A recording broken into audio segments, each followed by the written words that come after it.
આજે હું તમારી સાથે ગુજરાતનું મોસ્ટ ફેમસ ફરસાણ સેવ ખમણીની રેસીપી લઈને આવી છું. લાસ્ટ ટાઈમ જ્યારે મેં તમારી સાથે સેવ ખમણીની રેસીપી શેર કરીને ત્યારે એમાં ચણાની દાળને પલાળી એને ક્રશ કરી અને એમાંથી ઇન્સ્ટન્ટ ખમણ બનાવીને ખમણી બનાવી હતી. કંદોઈને જ્યારે બલ્કમાં ખમણી બનાવવાની હોય ને ત્યારે એ લોકો આ રીત પણ અપનાવતા હોય છે. કંદોઈ છે એ ઇન્સ્ટન્ટ બેસનમાંથી પણ ખમણ બનાવીને ખમણી બનાવતા હોય છે. ચણાની દાળમાંથી વાટી દાળના ખમણ બનાવીને એને ક્રશ કરીને પણ ખમણી બનાવતા હોય છે. પણ આજે આપણે ટ્રેડિશનલ રીતથી બનાવીશું. સેવ ખમણી છે ને એ સુરતના મોઢી ગામની ખૂબ જ ફેમસ છે. કંદોઈ છે ત્યાં ચણાની દાળને ક્રશ કરી અને એમાં બધા મસાલા ઉમેરીને પછી એમાંથી ખમણી બનાવતા હોય છે. એટલે છૂટી જ કૂક કરતા હોય છે અને ગરમ ગરમ પીસાતી હોય છે. એટલે જ્યારે થોડી થોડી પ્રિપેર કરવાની હોય ત્યારે કંદોઈ આ રીતે પણ બનાવતા હોય છે અને બલ્કમાં બનાવવાની હોય ત્યારે ચણાની દાળ અથવા બેસનમાંથી ખમણ બનાવીને એને ક્રશ કરીને ખમણી બનાવતા હોય છે. તો બે રીતે ખમણી બનતી હોય છે. તો આજે હું તમારી સાથે ટ્રેડિશનલ રીતથી ખમણી બનાવીને એ રેસીપી શેર કરીશ. સાથે ખમણી બનાવીને પીરસવાની બે રીત પણ દેખાડીશ. આથી તમને જે રીત ગમે એ રીતે પીરસી શકો છો. તો ચાલો જોઈએ ટ્રેડિશનલ રીતથી ખમણી કઈ રીતે બને છે. તો અહીંયા 1 કપ ચણાની દાળને 7 થી 8 કલાક માટે પલાળીને રાખી દીધી હતી. તમે જોઈ શકો છો ચણાની દાળ એકદમ સરસ રીતના ફૂલી ગઈ છે. ખમણી બનાવી હોય ને ત્યારે ચણાની દાળને આટલી વાર જ પલાળવી, જેથી એનું ટેક્સચર એકદમ સરસ આવે છે. દાણો દબાવીએ છીએ તો દબાઈ જાય છે. હવે ચણાની દાળમાં જેટલું પાણી છે ને એને નિતારી લેવાનું છે. તો કાણાવાળા બાઉલમાં ચણાની દાળને રાખી દઈશું, જેથી બધું પાણી નીતરીને બાઉલમાં આવી જાય. એક વખત ધોઈ પણ લઈશું, જેથી ચણાની દાળ ચોખ્ખી થઈ જાય. હવે ચણાની દાળને પીસવાની છે. તો મિક્સર જાર લઈ લીધો છે. સાથે આદું, મરચાં અને લસણ લીધા છે. અત્યારે દાળમાંથી પાણી નિતારી તો લીધું, પણ હજુ ઘણું ખરું પાણી છે. એટલે સાવ પાણી નિતારીને કોરી નથી કરવાની, થોડું પાણી રાખવાનું છે. હવે દાળ સાથે જ લીલા મરચાંને સમારીને ઉમેરી દઈશું. 4 થી 5 લીલા તીખા મરચાં લીધા છે. સાથે 5 કળી લસણને લીધી છે. અહીંયા જો તમે લસણ ન ખાતા હોય ને તો સ્કીપ કરવું. એકલી આદુ મરચાંવાળી ખમણી પણ સરસ લાગે છે. સાથે અડધો ઇંચ આદુના ઝીણા ટુકડા કરીને ઉમેરી દઈશું. હવે ઢાંકણ ઢાંકીને બધું જ એકદમ પીસી લેવાનું છે. તો પલ્સ મોડ ઉપર દાળને પીસવાની છે, જેથી કરકરી એવી વટાય. સાવ પીસીને એકદમ લીસી પેસ્ટ નથી કરી નાખવાની. આવું ટેક્સચર રાખવાનું છે. તમે જોઈ શકો છો દાળ છે સરસ પીસાઈ ગઈ છે. તો હવે આ મિશ્રણને એક બાઉલમાં લઈ લઈશું. વધારાની દાળ જે મિક્સર જારમાં ચોટી હોય એમાં થોડું પાણી ઉમેરીને ફરી મિક્સ કરીને દાળમાં ઉમેરી દેવાનું. હવે બધું એકવાર મિક્સ કરી લઈએ અને સ્વાદ પ્રમાણે મીઠું ઉમેરીએ. આજે આ ખમણીમાં બેકિંગ સોડાનો ઉપયોગ નહીં કરીએ, પણ ઈનોનો ઉપયોગ કરીશું. તો 1 કપ દાળ છે તો એની સામે ઈનોનું 1 પેકેટ ઉમેરી દઈશું અને એની ઉપર લીંબુ ઉમેરીશું. બજારમાં જે કંદોઈ ખમણી બનાવતા હોય છે એ લીંબુના બદલે લીંબુના ફૂલનો ઉપયોગ કરતા હોય છે, કારણ કે એ લોકોને બલ્કમાં એટલે કે ઝાઝી ક્વોન્ટિટીમાં બનાવવાની હોય છે. ઉપરાંત લીંબુના ફૂલ ઉમેરવાથી ખમણીનું ટેક્સચર, કલર એવો ને એવો રહે છે અને લાંબા સમય સુધી સારી રહે છે. પણ આજે ઓછી ક્વોન્ટિટીમાં અને ઘરે બનાવી રહ્યા છીએ એટલે લીંબુનો ઉપયોગ કરીશું. હવે ઈનો ઉમેરીને એકવાર બધું મિક્સ કરી લીધું છે. તમે જોઈ શકો છો બેટર એકદમ સારી રીતના ફૂલી ગયું છે, હળવું ફૂલ થઈ ગયું છે. તો હું અહીં હળદર ઉમેરતા ભૂલી ગઈ હતી, તો 1/4 ટીસ્પૂન જેવી હળદર ઉમેરીને ફરી એકવાર મિક્સ કરી લઈએ. તમે જોઈ શકો છો બેટર એકદમ ફૂલેલું જ રહે છે. અહીં આ બેટરને પણ ખાનામાં ગોઠવીને સ્ટીમરમાં રાખી દેશો તો ખમણ તૈયાર થઈ જશે અને એમાંથી તમે ખમણી આસાનીથી બનાવી શકો છો. પણ આજે આપણે ટ્રેડિશનલ રીતના બનાવી રહ્યા છીએ એટલે પેનમાં છૂટી કૂક કરીશું. આ નોનસ્ટિક પેન લીધું છે એટલે ખમણી બનાવતા વધારે ચોટે નહીં. તો સૌથી પહેલાં વઘાર તૈયાર કરવાનો છે. તો એના માટે પેનમાં 7 થી 8 ચમચી જેવું તેલ લીધું છે. ખમણીને છૂટી બનાવી રહ્યા છીએ એટલે તેલ વધારે લેવાનું છે. સાથે ખમણી રાઈનો ઉપયોગ કરવાનો છે. ખમણી રાઈ એટલે ઝીણી રાઈ. ખમણીમાં હંમેશા વઘાર માટે ઝીણી રાઈનો જ ઉપયોગ થતો હોય છે. તો 1 ચમચી ભરીને ઝીણી રાઈ ઉમેરી દીધી છે. સાથે 1 ટીસ્પૂન જેવી હિંગ પણ ઉમેરીશું. હવે બેટરને પણ ઉમેરી દઈશું અને કૂક કરવાનું છે. અત્યારે ખમણીમાં માત્ર રાઈ અને હિંગનો જ વઘાર કર્યો છે, પણ જો તમારે સાથે કાજુ અને દ્રાક્ષ ઉમેરવા હોય તો ઉમેરી શકાય.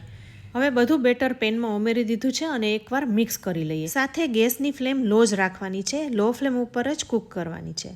તો બધું એકવાર મિક્સ કરી ઢાંકીને 3 થી 4 મિનિટ માટે કૂક કરીશું.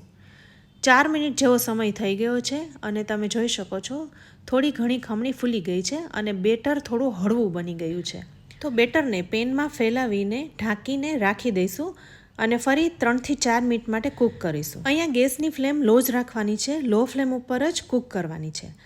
હવે તમે ફરી જોઈ શકો છો બેટર છે એ ઘણું ખરું હળવું ફૂલ થઈ ગયું છે અને ખમણી છે એ થોડી થોડી છૂટી થતી જાય છે. તો અહીં ફરી મિશ્રણને પેનમાં ફેલાવી દઈશું અને એની ઉપર થોડું પાણી છાંટીશું જેથી ચણાની દાળ એકદમ સારી રીતના કૂક થઈ જાય. ઢાંકીને ફરી 2 થી 3 મિનિટ માટે રાખીશું. ગેસની ફ્લેમ લો જ છે.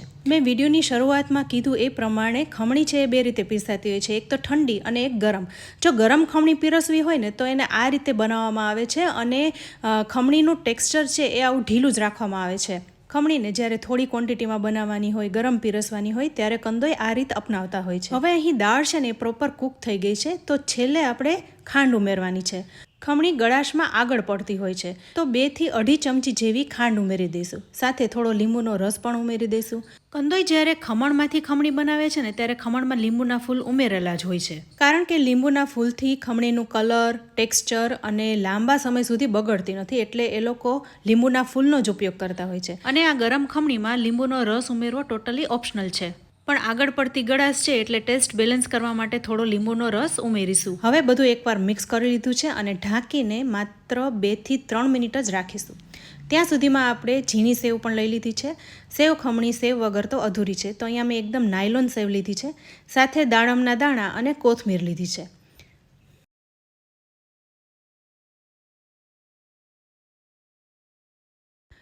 અને ખમણીને રીચ ટેસ્ટ આપવા માટે ડ્રાયફ્રૂટ્સનો પણ ઉપયોગ કરી શકાય.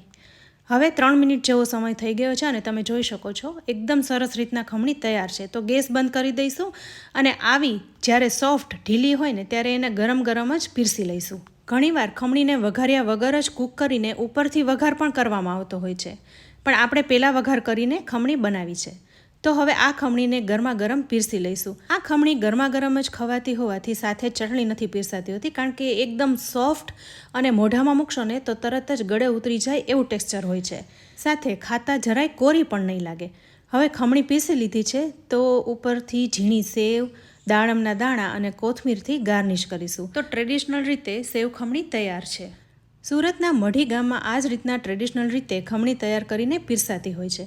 તો ફ્રેન્ડ્સ, અહીં આ ખમણી તૈયાર થઈ ગઈ છે. હવે આપણે પીરસવાની બીજી રીત જોઈએ. તો જે ખમણી બનાવી છે એને બિલકુલ ઠંડી થવા દેવાની છે. અત્યારે થોડું ઘણું પેન પણ ગરમ છે એટલે આ ખમણીને એક ડીશમાં કાઢી લઈશું જેથી બિલકુલ ઠંડી થઈ જાય. જેમ જેમ ઠંડી થતી જશે એમ એનું ટેક્સચર અલગ થઈ જશે.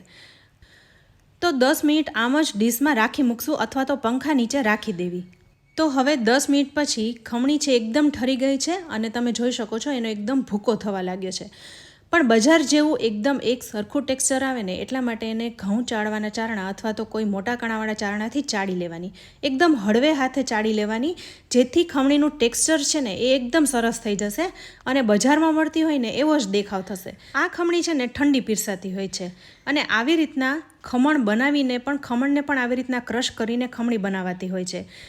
એ રેસીપીનો વિડીયો પણ મેં તમારી સાથે શેર કરેલો છે, જેની હું લિંક તમને આપી દઈશ. તો જુઓ, એકદમ હળવે હાથે અહીં ખમણીને ચાળી લીધી છે. એકદમ ટેક્સચર સરસ આવી ગયું છે. બજારમાં આવી જ ખમણી મળતી હોય છે, પણ આ ઠંડી પીરસાતી હોય છે. ખમણમાંથી બનાવેલી ખમણી એ થોડી ખાતા કોરી લાગે છે એટલે એની સાથે લિક્વિડ જેવી ચટણી સર્વ કરવામાં આવતી હોય છે જેથી ખાતા સોફ્ટ લાગે. તો એ ચટણીની રેસીપી પણ મેં શેર કરેલી છે. તો હવે આ ખમણી પણ તૈયાર થઈ ગઈ છે. આમાં જ તમારે સેવને મિક્સ કરવી હોય તો કરી શકાય અને ઉપરથી ઉમેરવી હોય તો ઉમેરી શકાય. આ ખમણી એકદમ તાજી અને ચણાની દાળમાંથી બનાવેલી હોવાથી ગળામાં જરાય ચોટશે નહીં. તો ફ્રેન્ડ્સ, ખમણીને સેવ, દાડમના દાણા અને કોથમીરથી ગાર્નિશ કરી લીધી છે. તો અહીં આ સેવ ખમણી તૈયાર થઈ ગઈ છે. તો તમને આજની ટ્રેડિશનલ રીત અને પીરસવાની 2 રીત કેવી લાગી? તમે પણ આ રીતના બનાવજો. એકદમ સરસ બને છે. જરૂર ટ્રાય કરવા જેવી છે. ઘરે બજાર કરતાં પણ એકદમ સરસ રીતના અને આસાનીથી બની જાય છે. તો ફ્રેન્ડ્સ, તમે પણ આ રીતના બનાવજો અને તમારો ફીડબેક અમને કમેન્ટ બોક્સમાં જરૂરથી આપજો. રેસીપી સારી લાગે ને તો વિડીયોને લાઇક અને શેર કરજો. અમારી ચેનલ કિચન સિરીઝને સબસ્ક્રાઈબ કરી લેજો. અમારા ફેસબુક પેજ અને ઇન્સ્ટાગ્રામ પેજને ફોલો કરી લાઇક કરી લેજો. તો ફરી મળીશું આવી એક ઉપયોગી રેસીપી સાથે. ત્યાં સુધી આવજો.